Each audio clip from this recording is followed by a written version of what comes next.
सिंह के हर एक अपडेट जानने के लिए हमारे चैनल को सब्सक्राइब कर लीजिए। तो पवन सिंह और नम्रता माला की जोड़ी वाला गाना लाल घघरा का जो कि आप लोग देख रहे हैं, रिलीज हुआ है एक छोटा सा वीडियो। जी हाँ दोस्तों, इस जोड़ी में बवाल गाना लाल घाघरा का टीजर कल आ रहा है, यानी कि 13 सितंबर के 11 बजे आप लोगों को पहली झलक देखने को मिलेगा। जी हाँ दोस्तों, इस गाने को लोग इतना इंतजार कर रहे हैं कि क्या बताया जाए। जी हाँ दोस्तों, बता दूं कि अभी एक छोटा सा वीडियो सारे गांव पर रिलीज हुआ है, जिसमें को दर्शक बहुत ज़्यादा देख रहे हैं। 20,000 से ज़्यादा लोग देख चुके हैं। यदि आप लोग नहीं देखे हैं तो जाकर सारे गांव हम भोजपुरी पर देखिए। और पवन सिंह का जो कि गजब का एंट्री होता है, लाजवाब लुक देखने को मिल रहा है। बैकग्राउंड में बहुत सारी जो कि डांसर देखने को मिल रही है, और नम्रता माला जो कि एक अलग अंदाज में नजर आ रही है। और ऐसा लग रहा है कि यह गाना बहुत बड़ा लेवल का होने वाला है, और पवन सिंह का यह सबसे बड़ा गाना हो सकता है, क्योंकि पवन सिंह का अलग अलग लुक देखने को मिल रहा है।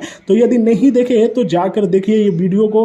कल 11 बजे आ रहा है टीजर सारे गामा हम भोजपुरी पर। आप लोग रिपोर्ट कैसा लगा कमेंट बताइए, वीडियो को लाइक कीजिए, शेयर कीजिए। जय हिंद।